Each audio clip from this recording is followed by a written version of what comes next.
তারপরে আমরা পড়াশোনায় চলে যাবো ইনশাল্লাহ। এখানে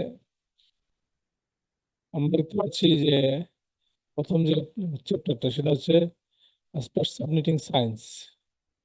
তার মধ্যে নিট ফেব্রিক জিওমেট্রি, সেখানে তোমার নিট ফেব্রিক স্ট্রাকচার গুলো আমরা দেখাবো। সেখান থেকে equation for stitch density, proof, equation for GSM, loop shape factor, dry redox state, wet redox state, finished redox state, value of Kc, Kw, Ks, tightness factor, Robin back. মোটামুটি এখান থেকে এক set প্রশ্ন, অর্থাৎ 10 বা 12 মার্কের প্রশ্ন আমরা এখান থেকে করব।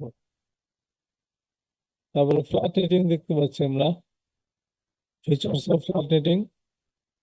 ফ্ল্যাট নেটিং এর যে মেশিন আছে সেই মেশিনের বিভিন্ন পার্টস, তারপর হচ্ছে wales, functions and different types of welds.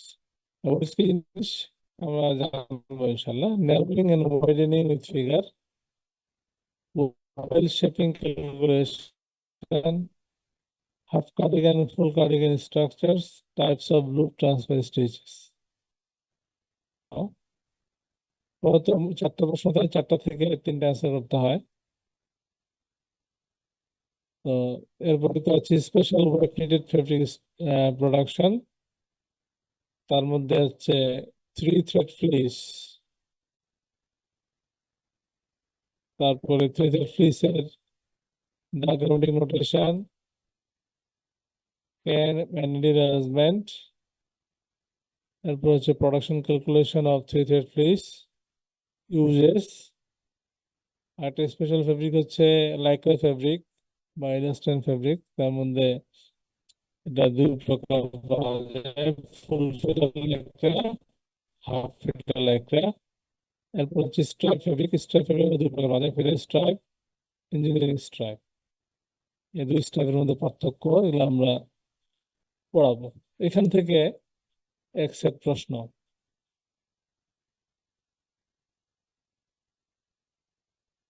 এরপর হচ্ছে রড নিটিং। রড নিটিং এর মধ্যে আছে ক্রোচেট রড নিটিং মেশিন, এই মেশিনের নিটিং এলিমেন্টস। 2 নম্বর হচ্ছে knitting cycle, crochet rod knitting মেশিনের নিটিং সাইকেল। এরপরে multi guide bar raschel machine, এটা আরেকটা নতুন মেশিন, সেই মেশিনের ফিচার্স। এরপরে মাল্টি এক্সেল নিটিং সম্পর্কে শর্ট নোটস। তারপরে laying in and weft insertion, কি জিনিস সংক্ষেপে এটার বর্ণনা।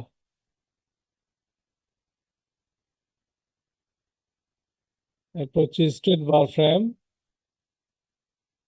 এটা ওয়েট নিটিং মেশিনেরই একটা ভেরিয়েশন, একটা নতুন মেশিন আর কি। এটা স্ট্রেট বার ফ্রেম। এই মেশিনের ফিচার্স এবং নিটিং হেড, আরেকটা নিটিং সাইকেল, 3টা টপি আর কি এখানে। তো বোর্ড মিটিং থেকে এক সেট, আর মোটামুটি তো 4টা প্রশ্নই থাকে। স্ট্রেট বার ফ্রেম আমরা অন্য কোনো একটা সেটের মধ্যে দিয়ে দেবো আর কি, এইটা হলো প্ল্যান। মোটামুটি এই 4টা চ্যাপ্টার, এই স্ট্রেট বার ফ্রেম সহ যদি ধরি তাহলে 5টা চ্যাপ্টার হয়।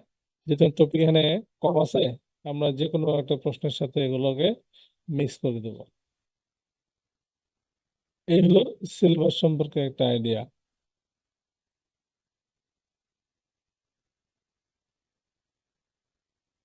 আমরা সম্ভবত বিতে পড়বে, পার্ট বি, আর পার্ট এ তে অন্য টপিক গুলো আছে। এ কে পড়বেন তোমাদেরকে ফাইসাল নাকি? জি স্যার, হয় স্যার। আচ্ছা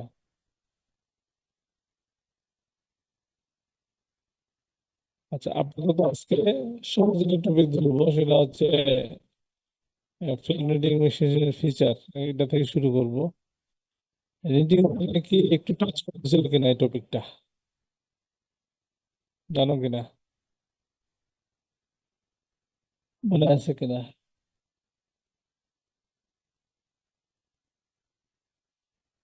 ফ্লাইট রিডিং মেশিন।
আচ্ছা, stadium river flight reading machine.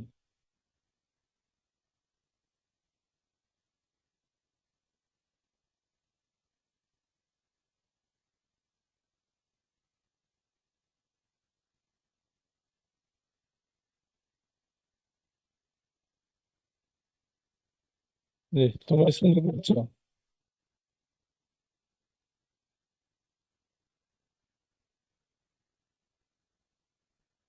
জি স্যার, দেখা যায়।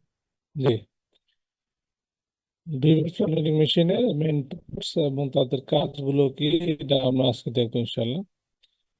এটা রিভার ফ্লাইট রিডিং মেশিন।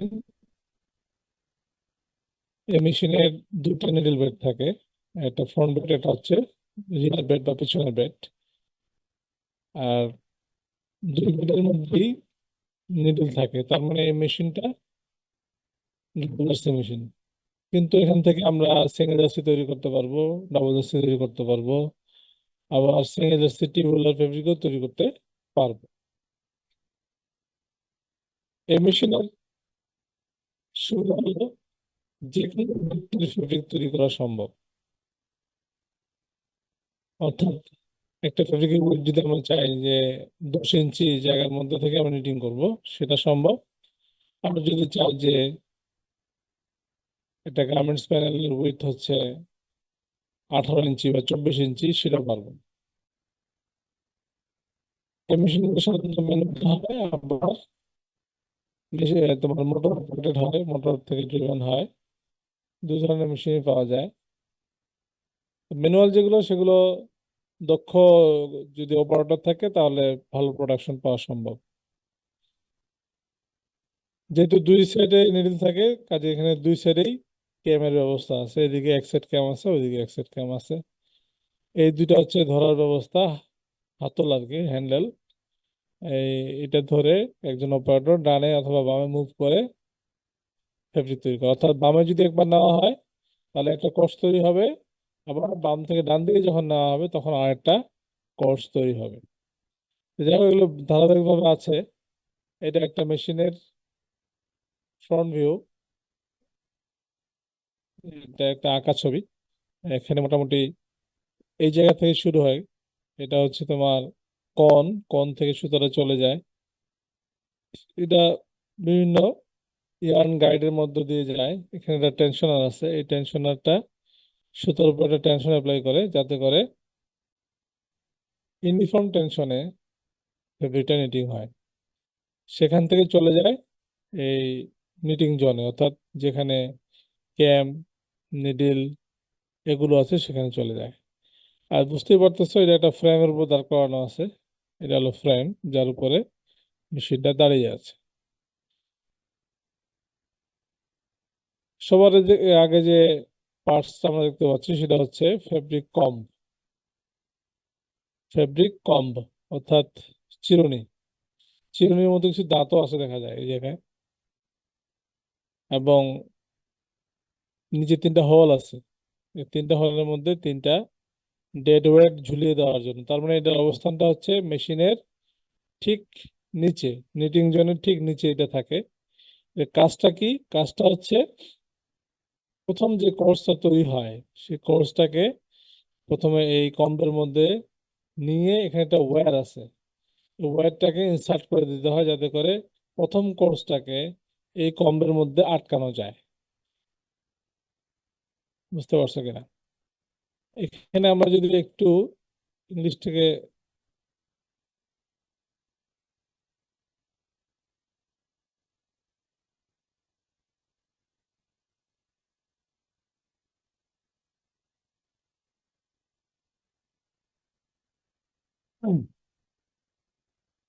প্রথমে যেটা বলা হচ্ছে এখানে দেখো যে set up course, set up course of rib is taken by the needles. Needle বলতে প্রথম যে কোর্সটা নিডলের দ্বারা তৈরি হয় সেটাকে আমরা কি করব, ফেব্রিক মাধ্যমে হ্যান্ড ইনসার্ট করে নিয়ে নেব। So that the eyelet holes of the comb, মানে এই যে উপরে যে ওয়াইটা ইনসার্ট করা হয়েছে প্রত্যেকটার মধ্যে আইলেট আছে, ছিদ্র আছে, সেই ছিদ্র দিয়ে আমরা এই কোর্সটাকে নেওয়ার পরে এই যে ওয়ার্ডটা আছে সেই ওয়ার্ডটাকে আমরা ইনসার্ট করবো। দেখো, the comb wire is then inserted through the eyelets over the setup course so that the comb is suspended from the course and the take down weight is attached to it. এখানে take down weight কটা ঝুলানো যাবে? এই একটা, এই একটা, এই একটা, তিনটা take down weight যদি আমরা ঝুলাই দিই এখান থেকে, তাহলে ফেব্রিকটা এই ওজনের কারণে নিচের দিকে স্ট্রেট নামতে থাকবে। ফেব্রিক কম হচ্ছে এমন একটা ডিভাইস যেটা ফেব্রিকটাকে টেক ডাউন করবে। যাক, এখান থেকে আমরা পরবর্তী স্লাইডে যাচ্ছি। Cover plate. কভার প্লেট এখানে কোনটা? কভার প্লেট হচ্ছে এখানে এই যেটা, যেটা স্কেলের মতো, বুঝতে পারছো কিনা? এটা পুরোটা হচ্ছে কভার প্লেট। যেখানে দেখতে পাচ্ছি নাম্বারিং করা আছে, কিছু তথ্য আছে, যেমন এখানে দেওয়া আছে 5G। 5G মানে কি? গেজ হলো 5, প্রতি ইঞ্চে নিডলের সংখ্যা 5টা। খেয়াল করে দেখো যে 1, 2,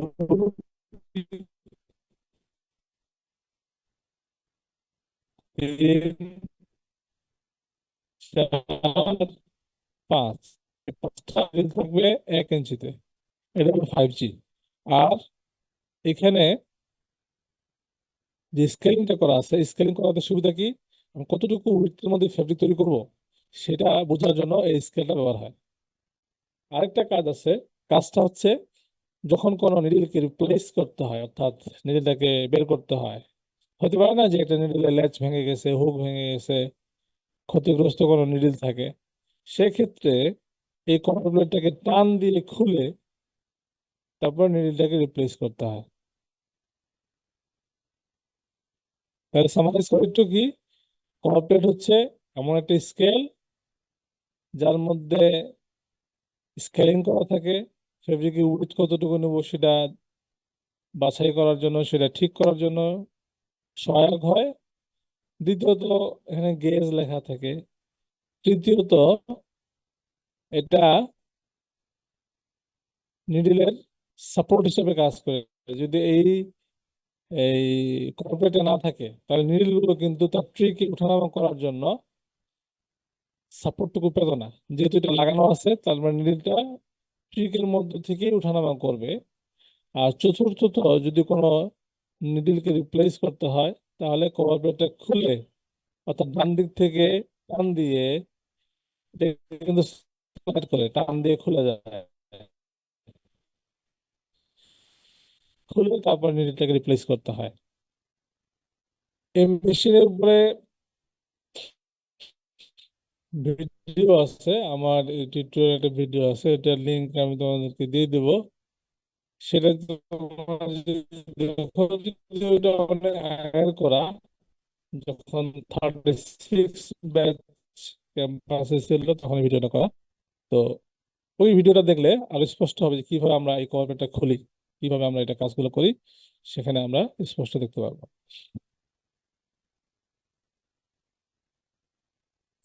আর এখানে যে সেন্টেন্স গুলো লেখা আছে, এটা সম্পূর্ণ তোমার ইয়ে থেকে, স্পেন্সারের বই থেকে কপি করে নিয়ে আসা এই লেখাগুলো।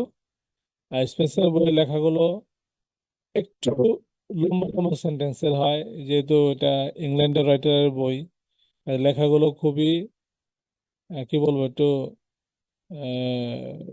শব্দ চয়ন বা তাদের যে সেন্টেন্সের যে তোমার ইয়ে, সেটা কিন্তু অনেক বড়। যেমন খেয়াল করে, এখান থেকে শুরু করে এটা মনে হয় কোন পর্যন্ত আসে ঠেকছে, এই যে এই পর্যন্ত আসে ঠেকছে।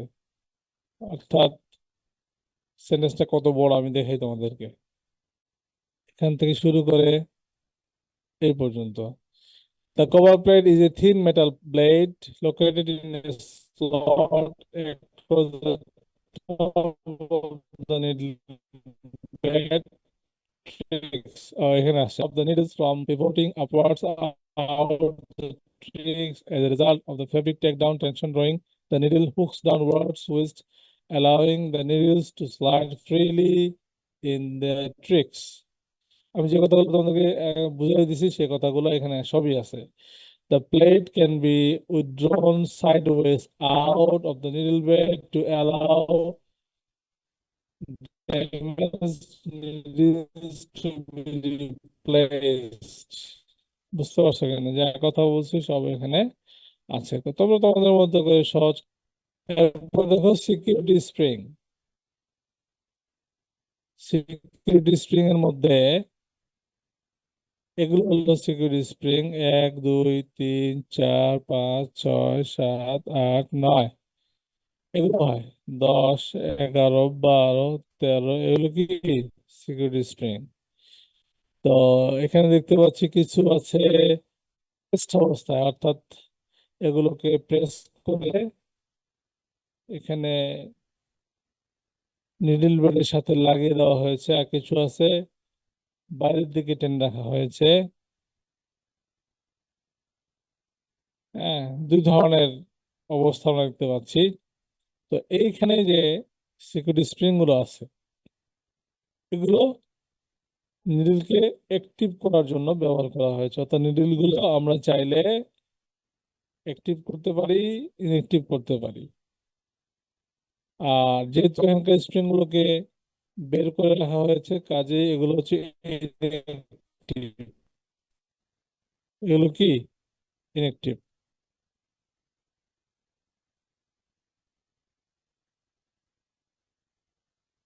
অর্থাৎ আমি যদি চাই যে এক ফুট 1 ফুট জায়গার মধ্যে নিডিং করব, কাজে আমাকে 1 ফুট জায়গার মধ্যে যে স্প্রিং গুলো রয়েছে, সিকিউরিটি স্প্রিং, সেগুলোকে প্রেস করে দিতে হবে। প্রেস করলে হবে কি, নিডলের বাট গুলো উপরে চলে যাবে। উপরে যাওয়া মানেই হচ্ছে ক্যাম যখন তাদেরকে অ্যাক্টিভ করতে পারবে। সিকিউরিটি স্প্রিং হচ্ছে নিডলকে অ্যাক্টিভ ইনঅ্যাক্টিভ করার জন্য, ব্যবহার করার জন্য, নিডলকে অ্যাক্টিভ ইনঅ্যাক্টিভ করার জন্য স্প্রিং। আচ্ছা, সিকিউরিটি স্প্রিং এর সংখ্যা কত হবে একটু বলো স্যার দেখি, যতগুলো কার সমান যতগুলো হবে? নিডল থাকবে ততগুলো হবে। হ্যাঁ, যতগুলো নিডল থাকবে ততগুলা। তার মানে এটা নিডলের নিডল বেডের সামনেও এবং পিছনেও, দুই দিকে কিন্তু এটা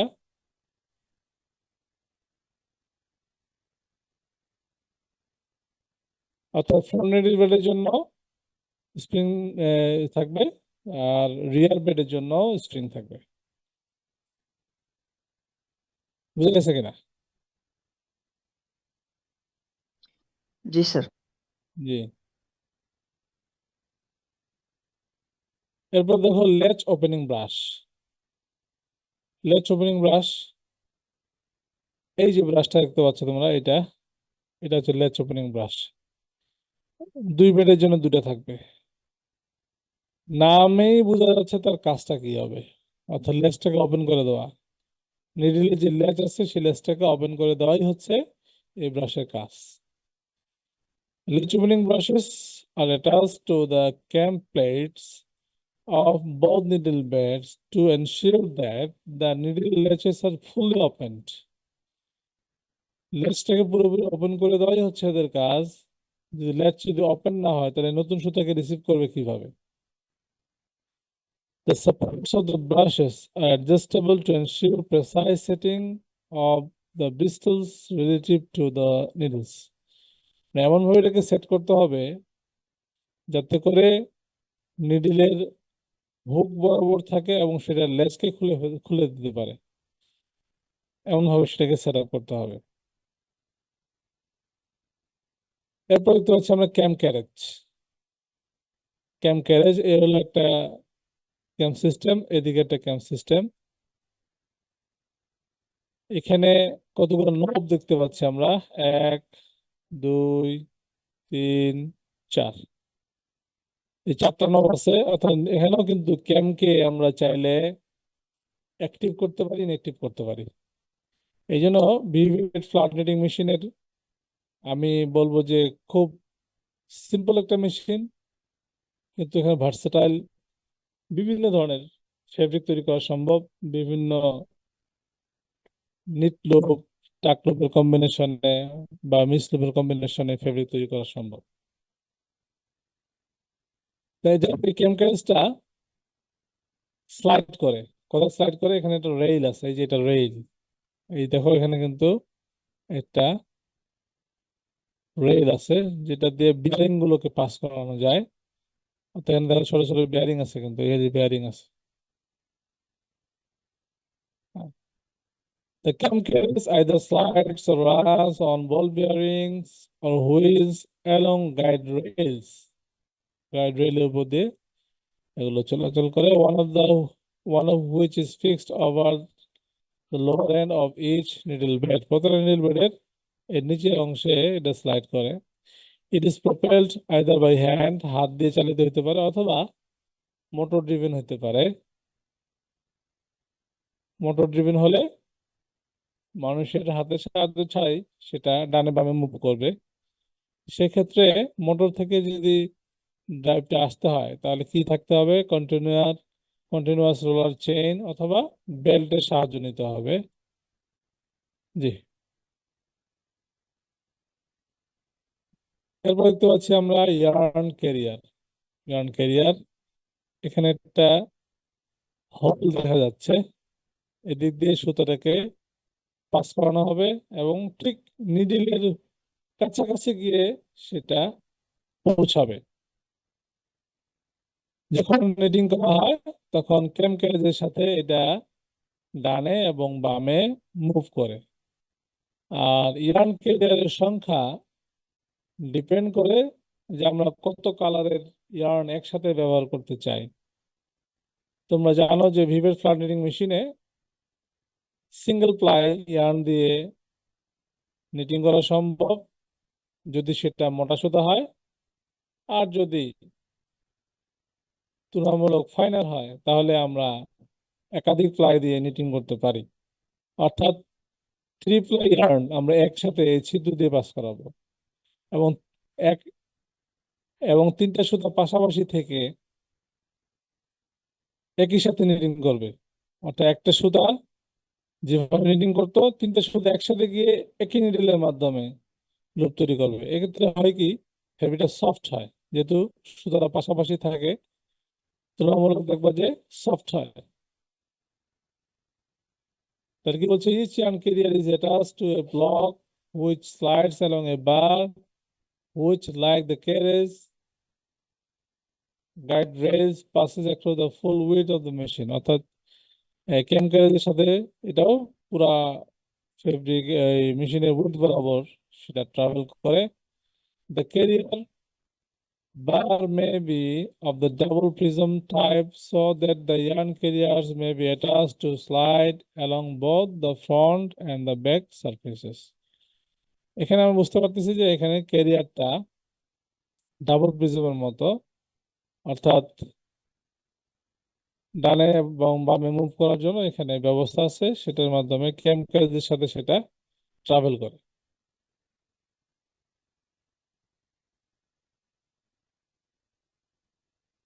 লিভার, এখানে আমরা দেখতে পাচ্ছি দুটা লিভার আছে। একটা লিভার হচ্ছে এটা, ঠিক আছে, আর একটা লিভার হচ্ছে এই যে এটা। দুই লিভারের দুইটা কাজ আছে। আমরা দেখি একটা লিভার নাম হচ্ছে ব্রেকিং লিভার, যার কাজ হলো পিছনের ব্যাগটাকে ডানে বামে মুভ করানো। এখানে তো দুটো ব্যাগ আছে না, তো পিছনে যে ব্যাগটা আছে সেটা, পিছনে যে ব্যাগ আছে সেটাকে ডানে বামে মুভ করানো, এটা হচ্ছে তার কাজ। সাপোজ এই যে এটা, এটা হচ্ছে ব্রেকিং লিভার। আর এটা কেন দরকার হয়? লুপ ট্রান্সফার করার ক্ষেত্রে দরকার হয়। যে বলা আছে to change the gating of the needle beds for changes of rib set out ও রিব লুপ ট্রান্সফার, এই জন্য ব্যবহার করা হয়। আরেকটা আছে যার নাম হচ্ছে গ্যাপ ওপেনিং লিভার। কি লিভার? Gap opening liver. অর্থাৎ এটাকে যখন আমরা চাপ দেব তখন দুই বেডের মাঝখানে গ্যাপটা ছোট হবে বড় হবে। দুই বেডের মাঝখানে যে গ্যাপ সেটা ছোট হবে এবং বড় হবে। দুটো লিভার আছে কিন্তু, হ্যাঁ, ম্যানুয়াল মেশিনের কথা বলছি। সেই মেশিন দুইটা লিভার থাকে, একটা হচ্ছে রেকিং লিভার আর একটা হচ্ছে গ্যাপ ওপেনিং লিভার। আচ্ছা, আদার পার্টসের মধ্যে আমরা দেখতে পাচ্ছি এখানে লুপ ট্রান্সফার যে নিডল গুলো সেগুলো এখানে আছে। অর্থাৎ এইটা দিয়ে একটা লুপকে আমরা ধরে ট্রান্সফার করতে পারি অন্য নিডলের মধ্যে। এটা দিয়ে আমরা একসাথে দুটা লুপকে ট্রান্সফার করতে পারবো, এই জন্য এটাকে আমরা বলি লুপ ট্রান্সফারিং নিডল। তারপরে এখানে দেখতে পাচ্ছি আমরা যে ইয়ার্ন ক্যারিয়ার কোনটা সিলেক্ট হবে সেটা এখান থেকে বোঝা যায়। যে পাশাপাশি চারটা ইয়ার্ন ক্যারিয়ার যদি থাকে তাহলে এটা অ্যাক্টিভ, কারণ এটাকে প্রেস করা আছে। এটা প্রেস করা আছে মানে এখানে নিচে নব আছে, নবটা ওই বরাবর যে ইয়ার্ন ক্যারিয়ার থাকে তাকে নিয়ে ট্রাভেল করবে। যদি এটা নামানো আছে তার মানে দুইটা ইয়ার্ন ক্যারিয়ার একসাথে মুভ করবে। এই চিত্রের মধ্যে যদি দেখো, এই চিত্রের মধ্যে শুধুমাত্র এটা নামানো আছে মনে করো, তাহলে এই একটাই ইয়ার্ন ক্যারিয়ার ডানে বামে মুভ করবে। ঠিক আছে, এটা সাধারণত ওই যে ইয়ার্ন ক্যারিয়ারটা কেমনে সিলেক্ট হবে তার জন্য এই ডিভাইসটা। এটা তোমরা যখন সরাসরি মেশিনে দেখবে তখন আর স্পষ্ট বুঝতে পারবা। এখানে দেখতে পাচ্ছি আমরা কিছু টেনশনার আছে, অর্থাৎ ইয়ার্নের টেনশনটাকে অ্যাপ্লাই করার জন্য এখানে স্প্রিং টাইপ টেনশনার আছে। স্প্রিং এবং ডিস্ক দুটোই আছে। এই যে এখানে এই দুটো ডিস্ক আছে, ওই ডিস্কের উপরে এই স্প্রিং দিয়ে টেনশনটা অ্যাপ্লাই করা হয় যাতে সুতোটা যাওয়ার সময় একটা টেনশন পেয়ে তারপর যায়। যেমন এখানে খেয়াল করো, এই জায়গায় খেয়াল করো, এই জায়গায় এটা হলো স্প্রিং, তারপর হচ্ছে এখানে দুটা ডিস্ক, এটা মাঝে দিয়ে তারপর সুতোটা যাচ্ছে। এটা এখানে ইয়ার্ন গাইড, এই ইয়ার্ন গাইড থেকে এই সুতোটা ইয়ার্ন ক্যারিয়ারে চলে গেল। ইয়ার্ন ক্যারিয়ারের এখানে দুইটা হোল আছে, দুটো হোলের একটা দিয়ে আছে। আমরা চাইলে দুটো সুতোকে একসাথেও এখানে দিতে পারি। আমার মনে হয় পার্টস যেগুলো দেখানো সেটা আজকে আমি দেখাইছি। ইনশাল্লাহ আগামী দিন এই ক্যাম্প সিস্টেম সম্পর্কে এবং ফিচার সম্পর্কে বিস্তারিত আলোচনা হবে। এটা হলো ক্যাম্প সিস্টেম। এই আমাদের এখানে টাইম দেখাচ্ছে লেস দেন 1 মিনিট, বুঝতেছি না টাইম লিমিট হয়ে গেল কেন। এখানে হলো ক্যাম্প সিস্টেম। ক্লাস শেষ হয়ে গেলে আজকে আর জয়েন করার দরকার নাই। এটা automatic debate floor knitting machine, যেখানে এই বিভিন্ন পার্টস আছে যেটা মডার্ন মেশিনের, এটা আমরা পরে আলোচনা করব। তোমরা কি এটা নিয়ে দিতে পারছো?